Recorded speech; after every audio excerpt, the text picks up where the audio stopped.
ಸಿಸಿಬಿಯ ಮಾದಕ ದ್ರವ್ಯ ನಿಗ್ರಹ ದಳದವರ ಒಂದು ಕಾರ್ಯಾಚರಣೆ, ಅದರಲ್ಲಿ ನಿಷೇಧಿತ ಮಾದಕ ವಸ್ತು ಎಂಡಿಎಂಎ ಕ್ರಿಸ್ಟಲ್ ಮಾರಾಟ ಮಾಡ್ತಾ ಇರತಕ್ಕಂಥ ಓರ್ವ ವಿದೇಶಿ ಪ್ರಜೆಯನ್ನು ಬಂಧಿಸಿ ಆತನಿಂದ 2 ಕೆಜಿ 585 ಗ್ರಾಂ ಎಂಡಿಎಂಎ ಕ್ರಿಸ್ಟಲ್, ಒಂದು ದ್ವಿಚಕ್ರ ವಾಹನ ಮತ್ತು ಒಂದು ಐಫೋನ್ ಅನ್ನು ವಶಪಡಿಸಿಕೊಂಡಿದ್ದಾರೆ. ಇದು ಆಗಿರತಕ್ಕಂಥದ್ದು 14ನೇ ತಾರೀಕು ಸೂರದೇವನಹಳ್ಳಿ ಭಾಗದಲ್ಲಿ ಅಚ್ಯುತನಗರದ ಮನೆಯೊಂದರಲ್ಲಿ ಈ ರೀತಿ ವಿದೇಶಿ ವ್ಯಕ್ತಿಗಳು ಈ ಕೃತ್ಯವನ್ನು ನಡೆಸ್ತಾ ಇದ್ದು, ಅದರಲ್ಲಿ ಒಬ್ಬನನ್ನು ಈಗ ಬಂಧಿಸಲಾಗಿದೆ. ಇನ್ನೂ ಒಬ್ಬ ಆರೋಪಿಗಾಗಿ ಪೊಲೀಸರು ಇನ್ನೂ ಹುಡುಕ್ತಾ ಇದ್ದಾರೆ.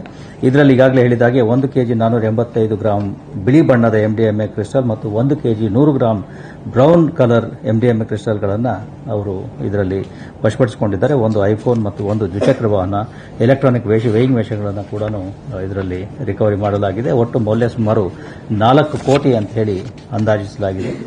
ಆರೋಪಿ ಏನಿದ್ದಾನೆ ಈತ ವಿದೇಶಿ ಮೂಲದವನಾಗಿದ್ದು ಆಫ್ರಿಕಾ ದೇಶದ ಪ್ರಜೆಯಾಗಿರುತ್ತಾನೆ. ಈತ ಬಿಸಿನೆಸ್ ವೀಸಾ ಮೇಲೆ ಬೆಂಗಳೂರಿಗೆ ಬಂದಿದ್ದು ಈತನನ್ನು ಪೊಲೀಸರು ಈಗ ಬಂಧಿಸಿ ನ್ಯಾಯಾಂಗ ಬಂಧನಕ್ಕೆ ಕಳಿಸಿದ್ದಾರೆ.